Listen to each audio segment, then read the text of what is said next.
Hello friends, my name is Dolly Kumar Agarwal और मैं आपका डीके मैथ्स में स्वागत करता हूं। आज हम यहां पर एक 10th क्लास के लिए एक बैच स्टार्ट करने जा रहे हैं। इस 10th क्लास के इस बैच में हम 10th क्लास के मैथ का कंप्लीट कोर्स कराएंगे, जिसमें 17 चैप्टर्स हैं और 17 चैप्टर्स को हम धीरे धीरे कवर करेंगे। आज का जो चैप्टर हम ले रहे हैं वो है ट्रिग्नोमेट्री। इस चैप्टर में ज़्यादातर बच्चों को प्रॉब्लम आती ही है, तो आज के बाद डरने की बिल्कुल भी कोई ज़रूरत नहीं है। आज हम पढ़ा रहे हैं, पर देखो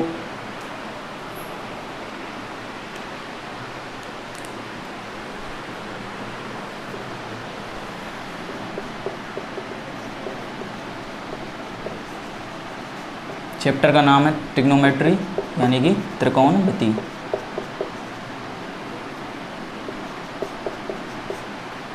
ट्रिग्नोमेट्री रेशियोज,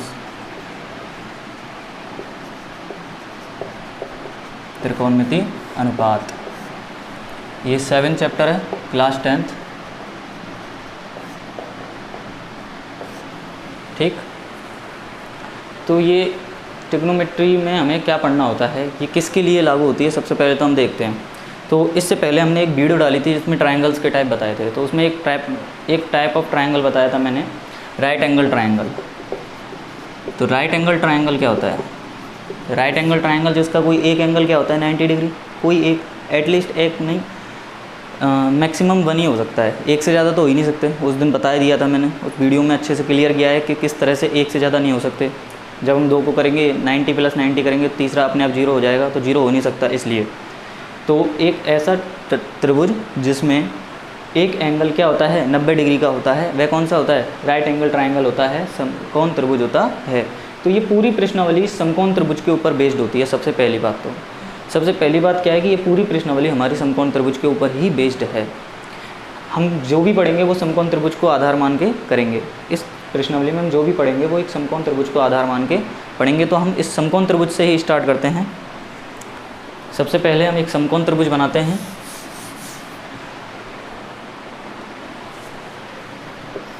मान लीजिए कि ये एक समकोण त्रिभुज ABC है।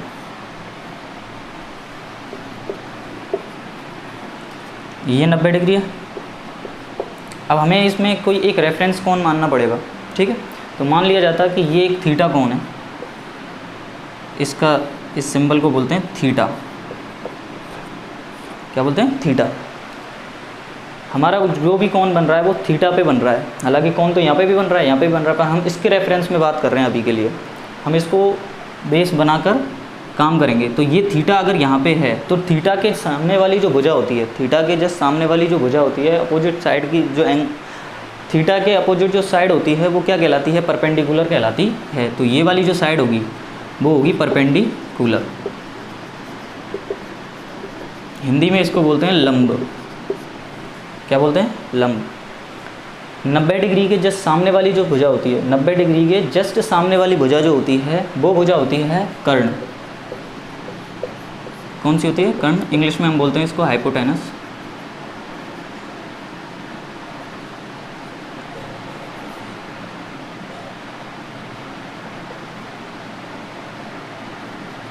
हाइपोटेनस, ठीक है। इंग्लिश में हम इसको बोलते हैं हाइपोटेनस। परपेंडिकुलर को हिंदी में बोलते हैं लंब। और इन दोनों के अलावा जो तीसरी साइड बची होती है वो होती है बेस, यानी कि आधार। ये दोनों एक दूसरे से चेंज हो जाते हैं कब? जब थीटा चेंज होता है। परपेंडिकुलर और बेस, लंब और आधार आपस में बदल जाते हैं। कब बदल जाते हैं? जब थीटा चेंज हो जाता है। थीटा, जैसे थीटा अगर यहाँ की जगह यहाँ पे होता, C पॉइंट की जगह A वर्टेक्स पे होता, तो क्या होता? इसके सामने वाली भुजा जो बेस है वो क्या है? परपेंडिकुलर होता, और इसकी बची कुची जो होती वो क्या कहलाती? बेस। तो ये अगर एक राइट एंगल ट्राइंगल है तो राइट एंगल ट्राइंगल के लिए एक पाइथागोरस थ्योरम होती है। वो पाइथागोरस थ्योरम क्या होती है? वो कहती है कि कर्ण का स्क्वायर बराबर होता है लंब के स्क्वायर प्लस आधार के स्क्वायर के, ठीक है। कर्ण का स्क्वायर बराबर होगा लंब स्क्वायर प्लस आधार स्क्वायर। कर्ण यानी कि हाइपोटेनस का square is equal to perpendicular square plus base square, ठीक है। तो अगर हम इसको सॉल्व करें, इसको ध्यान से देखें तो देखो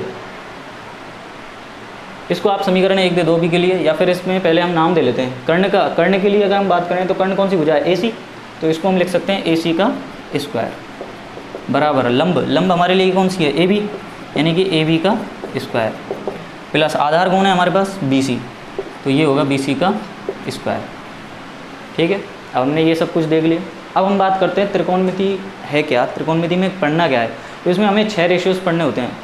इसमें 6 रेशियो कौन कौन से हैं? Sine theta, cos theta, tan theta, इसका जस्ट अपोजिट होता है कॉसेक थीटा, इसका जस्ट अपोजिट होता है सेक थीटा, और इसका जस्ट अपोजिट होता है कॉट थीटा। ठीक, दोबारा बताऊँ, साइन थीटा का कॉसेक थीटा उल्टा होता है, कॉस थीटा का सेक थीटा जस्ट अपोजिट होता है, और टेन थीटा का उल्टा होता है कॉट थीटा। ठीक है, तो अब हम बात करते हैं कि हमें इसमें और इसमें कैसे रिलेशनशिप फाइंड आउट करेंगे हम। तो हमें ये जो समीकरण हमने नंबर 1 दी है, ये हमारे बिल्कुल काम में आने वाली है।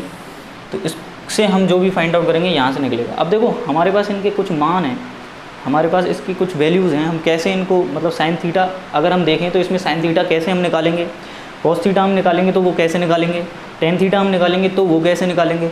तो ये निश्चित मान दे रखे हैं जो हमें अभी पढ़ने हैं। तो उनका एक सिंपल सा फॉर्मूला है हमारे पास, हिंदी में हम इनको ऐसे बताते हैं। ठीक है, और अगर इंग्लिश वालों को बताऊं तो इंग्लिश, पहले मैं हिंदी वालों के लिए एक शॉर्ट ट्रिक बता देता हूं। इसको हम बोलते हैं लाल बटे कक्का। लाल बटे कक्का का मतलब क्या है? इसमें L का मतलब होता है लंब, A का मतलब क्या होता है? आधार, और इसमें K का मतलब क्या होता है? कर्ण। तो यहाँ से हम सिंपलीफाई करें तो L अपॉन K पहला, A अपॉन K दूसरा, और L अपॉन A ये तीसरा। तो देखो L अपॉन K, इस L अपॉन K का मतलब होगा साइन थीटा, इस L अपॉन K का मतलब क्या होगा? Sine theta. A upon K का मतलब क्या होगा? कॉस थीटा, और L अपॉन A का मतलब क्या होगा? Tan theta. ठीक है, तो आपको मैं पहले थोड़ा सा नोट करा देता हूँ, फिर आप कुछ करना है इसको। मैं कुछ फॉर्मूले यहाँ लिख देता हूँ, आप इनको आराम से कॉपी में उतार लेना। वीडियो पॉज कर करके आप देख भी सकते हो इसको मैं यहाँ से मिटा देता हूँ क्योंकि ये ऊपर वाला तो अपने काम आने वाला है। देखो ध्यान से, अगर मैं इसकी बात करूं तो ये यहाँ से मिलेगा L अपॉन K, यानी कि लंब बटे कर्ण। दूसरा हमारे पास मिलने वाला है कॉस थीटा, जो हमें मिलेगा A अपॉन K, यानी कि आधार बटे कर्ण। ठीक है, तीसरा हमें मिलने वाला है tan theta, L upon A, यानी कि लंब बटे आधार। ये अगर हमने 3 ये फाइंड आउट कर लिए तो बाकी 3 निकालना कोई दिक्कत नहीं है उनमें। तो अब कैसे आए, अब ये शायद सबको समझ में आ गई होगी। तो देखो एक बार इसको हटा के हम उन तीनों को भी लिख लेते हैं। अगर मैं उन 3 की बात करता हूँ जो बचे हुए हैं, तो साइन का जस्ट मैंने बताया था उल्टा कॉसेक थीटा होता है। तो कॉसेक थीटा की अगर मैं बात करूँ तो साइन अगर है L अपॉन K तो ये हो जाएगा, यानी कि लंब बटे कर्ण है तो ये उल्टा हो जाएगा कर्ण बटे लंब। अगर कॉस थीटा आधार बटे कर्ण है तो सेक थीटा इसका उल्टा हो जाएगा और वो होगा कर्ण बटे आधार। अगर टेन थीटा लंब बटे आधार है तो हमारा कॉट जो थीटा होगा वो हो जाएगा आधार बटे लंब। अब आप इजीली फाइंड आउट कर सकते हो कि साइन अगर हमने निकाला तो इसमें निकालने की ज़रूरत ही नहीं पड़ी, हमें इसको जस्ट उल्टा किया है। ये हमने निकाला तो इसको उल्टा कर दिया, और ये जो टेन था इसको हमें उल्टा किया तो कौन मिल गया? कॉट मिल गया। तो ये तीनों तो इन तीनों के ऊपर ही बेस्ड होते हैं। तो मेन चीज़ तो ये पढ़नी है हमें। अगर ये 3 हमें समझ में आ गए तो इनको निकालने में कोई दिक्कत ही नहीं है। जस्ट एक दूसरे के अपोजिट है, साइन कॉसेक का, कॉस सेक का, कॉट और टेन आपस में जस्ट अपोजिट है। इन तीनों में एक संबंध हम पढ़ने देखेंगे। तो पहले तो अभी मैं इसको समझा देता हूँ कि ये हमने इसके लिए क्यों यूज़ किया था। ठीक है, तो अब हम इस समीकरण को यूज़ करेंगे। इंग्लिश वालों के लिए मैं एक बता देता हूँ सिंपल सी फॉर्मूला। इसको हम PVP अपॉन HHB भी याद कर सकते हैं। अब आप अपने हिसाब से कुछ भी याद कर सकते हो। पंडित बद्री प्रसाद हर हर बोले, पाकिस्तान भूखा प्यासा, हिंदुस्तान हरा भरा, कुछ भी जैसा भी 2-3 जो भी टीचर हमें यूज़ कराते हैं, हमारे जो हम जब पढ़े थे तो हमारे टीचरों ने यूज़ कराई थी पंडित बद्री प्रसाद हर हर बोले। तो मैं तो उसको तब से याद है हमें। अब नए बच्चे सीखते हैं कुछ, तो किसी से सुनने को मेरे को मिला था पाकिस्तान भूखा प्यासा और हिंदुस्तान हरा भरा, तो मैंने ये ट्रिक भी आपको बता दी है। आप इनमें से कुछ भी यूज़ कर सकते हो। P का मतलब परपेंडिकुलर, B का मतलब बेस, H का मतलब हाइपोटेनस। वही P/H परपेंडिकुलर अपॉन हाइपोटेनस पहला साइन हो जाएगा, दूसरा B/H यानी कि बेस अपॉन हाइपोटेनस, तीसरा जो होगा वो P/B होगा यानी कि परपेंडिकुलर अपॉन बेस। ठीक है, तो जब ये तीनों निकलेंगे तो इन तीनों को उल्टा करके हम निकाल ही सकते हैं। ठीक, मैं आशा करता हूँ यहाँ तक कि आपको समझ में आया होगा। तो देखो आगे हम देखते हैं, वीडियो को हम ज़्यादा लंबा नहीं करेंगे, सिर्फ इसकी एक आइडेंटिटी आज हम फाइंड आउट करेंगे। ठीक है, एक आइडेंटिटी फाइंड आउट करने के बाद अगली जो आइडेंटिटीज़ होंगी मैं कल की वीडियो में डालूंगा। तो इसलिए अब हम सिर्फ इतना सा चैप्टर और पढ़ने वाले हैं इसमें कि इसकी पहली जो आइडेंटिटी आएगी वो कैसे आएगी। तो देखो ये सबको समझ में आ गया होगा, तो मैं नीचे से मिटा रहा हूँ उसको। ये नोट करना है, सबसे पहले यही नोट करना है आपको कॉपी में। जब भी आप कॉपी अगर निकाल के बैठोगे तो आपको ये सबसे पहले नोट करना है, फिर आपको ये फिगर बनाना है। फिगर बनाने के बाद आपको यहाँ पे आना है, इसके बाद जो मैं अब लिखा रहा हूँ वो लिखना है। ठीक, तो ध्यान से देखें, इसको मैं मिटा रहा हूँ।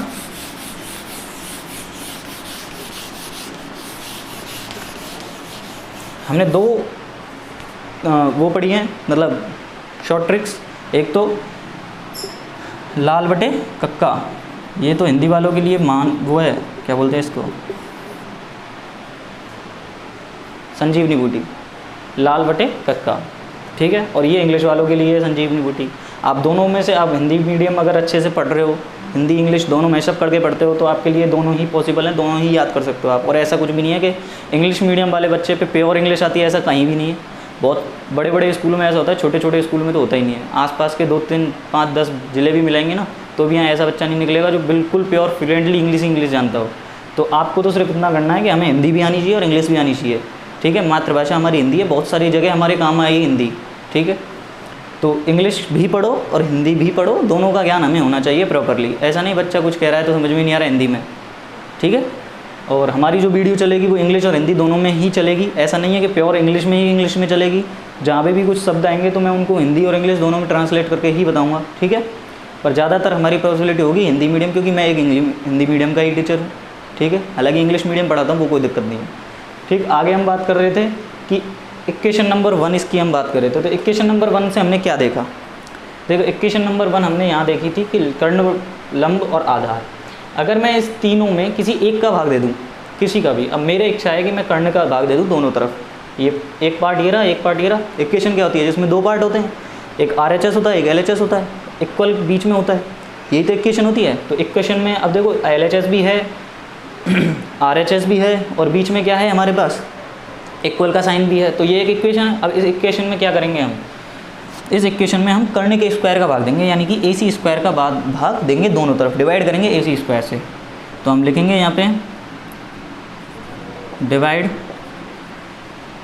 Equation number 1 by AC square. इस AC स्क्वायर से हम इस इक्वेशन को अगर डिवाइड करें तो क्या मिलेगा हमें, देखना, AC का स्क्वायर अपॉन AC का square is equal to AB का स्क्वायर अपॉन AC का square plus BC square upon AC square. देखो मैंने इसमें और इन दोनों में AC स्क्वायर का भाग दिया तो यही तो मिला हमें। अब ये दोनों तो सेम है तो कट गए, और कटने के बाद क्या बचेगा 1। अब इधर देखें तो ये AB है और अपन में AC है, दोनों के ऊपर होल स्क्वायर है। तो हम पावर और एक्सपोनेंट में ये चीज़ जानते हैं अच्छे से कि अगर दोनों के पावर सेम होती है तो हम उसको A की पावर बना के लिख सकते हैं, कुछ ऐसा लिख सकते हैं ना, A की पावर 2 और B की पावर 2 है, या A square upon B square है तो हम इसको A अपॉन B की पावर 2 लिख सकते हैं, ऑल पावर 2। ये हम पावर एक्सपोनेंट में अच्छे से पढ़ ही चुके हैं। तो अगर मैं इसकी बात करूं, इसके अकॉर्डिंग मैं यहाँ से इसको देखूं तो AB अपॉन AC का होल स्क्वायर लिख सकता हूँ इसको, प्लस BC अपॉन AC का होल स्क्वायर इसको लिख सकता हूँ। अब अगर मैं ध्यान से देखूँ तो आप भी ध्यान से देखना, थोड़ा सा समझना कि AB अपॉन AC क्या है। AB क्या है हमारे पास, पहले तो ये देखते हैं। AB हमारे पास है परपेंडिकुलर, ठीक है, और AC क्या है हमारे पास, hypotenuse. Perpendicular hypotenuse, perpendicular hypotenuse, P upon H, perpendicular upon hypotenuse. अगर हम यहाँ से देखें तो P अपॉन H का मतलब क्या है, P अपॉन H का मतलब क्या है, साइन थीटा, और इसके ऊपर स्क्वायर लग रहा है तो साइन स्क्वायर थीटा। तो यहाँ आ गया पहला साइन स्क्वायर थीटा प्लस। इसी तरह जब हम इसको देखेंगे तो BC क्या है, BC ये रहा आधार, और AC क्या है, वही कर्ण, आधार बटे कर्ण, बेस अपॉन हाइपोटेनस। और बेस अपॉन हाइपोटेनस का मतलब क्या होता है, कॉस थीटा, और कॉस थीटा का जब स्क्वायर करेंगे तो कॉस स्क्वायर थीटा, और यही हमारी पहली इक्वेशन होती है, sine square theta plus cos square theta is equal to 1। अगर ये हमारे समझ में आ गया तो हमारा 50% चैप्टर यहीं क्लियर हो जाता है, ये ध्यान रखना। 50% चैप्टर यहीं से क्लियर होता है हमारा। यही समझ में नहीं आती, यही याद नहीं होती आधे से बच्चों को। तो sine square plus cos square बराबर 1, अगर ये याद है तो मैं गारंटी दे सकता हूँ जो आगे मैं पढ़ाऊँगा उसका 50% ही है केवल। ये जो यहाँ तक है ना पूरा प्रोसेस, ये 50% में आता है अगर हम देखें तो। आगे तो हम वही पढ़ेंगे जो हम चाहेंगे, जो हम करना चाहेंगे। अगर हमें कहीं a प्लस बी का होल स्क्वायर लगाना है तो वो a प्लस बी का होल स्क्वायर ही लगेगा, उसमें कुछ और नहीं लगेगा। ट्रिग्नोमेट्री एक ऐसा है जिसमें हम अपनी मर्जी से ज़्यादा नहीं चल सकते, हमें एक पैटर्न है, उस पैटर्न पे ही चलना पड़ेगा, ठीक है। दिमाग ज़्यादा लगाने की ज़रूरत ही नहीं है, सिर्फ एक बार इसके फॉर्मूले याद होने चाहिए आपको, सिर्फ फॉर्मूले के अलावा आपको कुछ याद नहीं करना है। और बच्चों को यही याद नहीं होते, इसीलिए उनको ये सोचते हैं कि ट्रिग्नोमेट्री बहुत कठिन है, जबकि ऐसा है नहीं। सबसे सिंपल प्रश्नावली यही है। और आपकी इसमें मैं बता देता सिलेबस, थोड़ा सा मैं सिलेबस के लिए बता देता हूँ आपको। इसमें 3 चैप्टर है हमारे, 6वां 7वां और 8वां, ये 3 चैप्टर है 6, 7, 8, जो आपके टोटल मिला के 11 नंबर बैठते हैं, ठीक है। 10th क्लास के जब बोर्ड का पेपर होता है तो उसमें 11 नंबर के इन तीनों से मिल के आते हैं। हमने जो स्टार्ट किया वो 7 चैप्टर है, रेशियोज़, ट्रिग्नोमेट्री रेशियोज़, ठीक है। 6 का नाम है शायद ट्रिग्नोमेट्री रेशियोज़। ये तीनों ट्रिग्नोमेट्री के हैं, आप तो ध्यान रखना 7 चैप्टर स्टार्ट है ये, ठीक है। तो 7 चैप्टर हम पढ़ रहे हैं। हालांकि मैं इन तीनों को बिल्कुल अलग नहीं पढ़ाऊँ तो भी बात वही है, इसमें थोड़ा हाइट एंड डिस्टेंस थोड़ा सा अलग हो जाता है। ये दोनों चैप्टर तो सेम से ही हैं। इसमें हमें सिद्ध करना होता है, इसमें हमें थीटा की वैल्यूज़ ध्यान रखनी है, ठीक है। तो आज के लिए बस मैं इतना ही चाहूँगा कि इतना ही काफ़ी है। और इसकी जो ये हमारी फर्स्ट इक्वेशन आएगी यहाँ पे, इसके बाद हमें 8 इक्वेशंस और मिलेंगी। ये इक्वेशन नंबर 8 नहीं है, इसके बाद हमें 8 इक्वेशंस और निकालनी है, इसी से निकलेंगी वो मैं बताऊँगा आपको कल। हो सकता है आपको 2 वीडियोज़ लेनी पड़ जाए उसके लिए, एक में नहीं निकलेगा तो 2 वीडियोज़, ज़्यादा लेंथी नहीं करूँगा मैं वीडियोज़ इसलिए, ठीक है। तो आज के लिए बस इतना ही। आशा करता हूँ आज की वीडियो में आपको जितना भी मैंने आपको दिया है वो सब कुछ समझ में आया होगा। अगर समझ में आया हो तो वीडियो को लाइक ज़रूर करें, शेयर करें, सब्सक्राइब करें, और जितना हो सके आप व्हाट्सएप पे, फेसबुक पे, जो भी आपके पास है शेयर करने का, आप शेयर करें। Thank you.